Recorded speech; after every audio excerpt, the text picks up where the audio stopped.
২৪শে গণঅভ্যুত্থানের শহীদদের স্মরণে সারা দেশে পালিত হচ্ছে জুলাই শহীদ দিবস। এই দিনে ফ্যাসিবাদ বিরোধী আন্দোলনে রংপুর পুলিশের গুলিতে বেগম রোকেয়া বিশ্ববিদ্যালয়ের শিক্ষার্থী আবু সাঈদ, চট্টগ্রাম কলেজ শিক্ষার্থী মোহাম্মদ ওয়াসিম আকরাম সহ কমপক্ষে ৬ জন শহীদ হয়েছিলেন।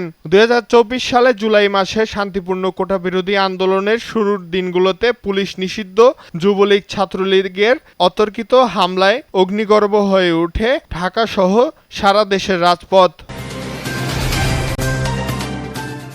২০২৪ সালে জুলাইয়ের বুক চিতিয়ে দাঁড়িয়ে থাকা শহীদ আবু সাঈদের সেই অমিলন দৃশ্য শুধু একটি মুহূর্তই ছিল না, সেটি ছিল গণতান্ত্রিক অধিকার বঞ্চিত একটি জাতির ভয় জয়ের প্রতীক। জুলাই শহীদ দিবস উপলক্ষে এক বাণীতে প্রধানমন্ত্রী এসব কথা বলেন।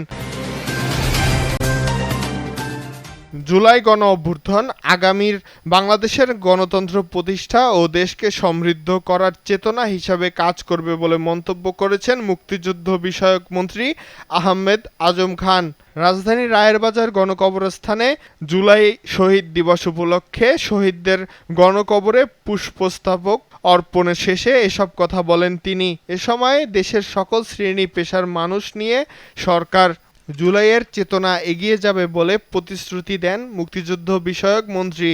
জনগণের প্রতিনিধিত্বশীল সরকার হিসেবে যাত্রা শুরু করেছেন।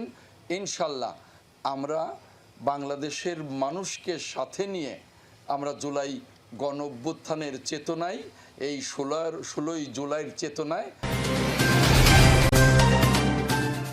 মুক্তিযুদ্ধ বিষয়ক মন্ত্রণালয়ের প্রতিমন্ত্রী ইশরাক হোসেন বলেছেন, জুলাই গণহত্যার সাথে জড়িত সকল গণহত্যাকারী ও হত্যার নির্দেশদাতাদের বিচার নিশ্চিত করতে কাজ করছে সরকার।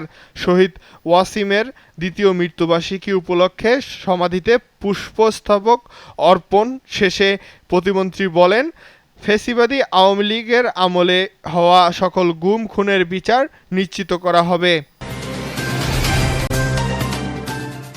বাহরাইনে মার্কিন পঞ্চম নৌবহরে হামলা ও ড্রোন ভূপাতিত করেছে ইরান।